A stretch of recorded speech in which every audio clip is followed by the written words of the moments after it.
वाचते आणि माझं जे काही स्त्रीधन आहे ते स्त्रीधन त्या पुरुषाच्या हाती देते आणि सांगते कुटुंब वाचलं पाहिजे, माझं कुटुंब उभं राहिलं पाहिजे आणि त्या स्त्रीधनाच्या माध्यमातून या बँकेच्या माध्यमातून ती तिचं कुटुंब चालवते।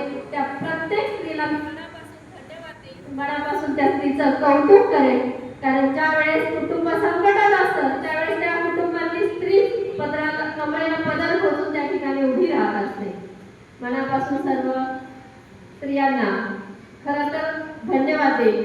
राजमाता जिजाऊंचा आदर्श डोळ्यासमोर ठेवून आम्ही समाजामध्ये काम करत असतो आणि राजमाता जिजाऊंच्या नावाने ही संस्था या जिल्ह्यामध्ये चालत आहे। राजमाता जिजाऊंचं योगदान आपण जर बघितलं असेल तर राजमाता जिजाऊ ज्या वेळेस गरोदर होत्या त्यावेळेस त्यांच्या वडिलांनी आणि भावाने त्यांना मारण्याचा प्रयत्न केला होता, पण राजमाता जिजाऊ या कधीच डगमगल्या नाही। त्यांना घोड्यावरती लाच लागली आणि शिवनेरी वरती गेल्या आणि हिंदवी स्वराज्य स्थापन करणाऱ्या एका लखलखत्या शुक्रताऱ्याला म्हणजे छत्रपती शिवाजी महाराजांना जन्म दिला आणि या स्वराज्याची निर्मिती या ठिकाणी झाली। स्वराज्याची निर्मिती करत असताना पूर्णपणे ओसाड पडलं होतं। त्या राजमाता जिजाऊ छत्रपती शिवाजी महाराजांना घेऊन पुण्यामध्ये आल्या। सर्व जाती धर्मातील लोकांना सोबत घेऊन त्यांनी पुण्यावरती सोन्याचा नांगर फिरवला।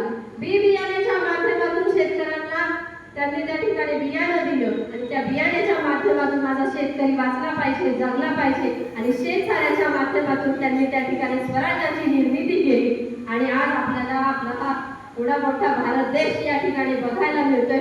वेगवेगळी आधुनिक यंत्रणा आपल्याला या ठिकाणी बघायला आपल्या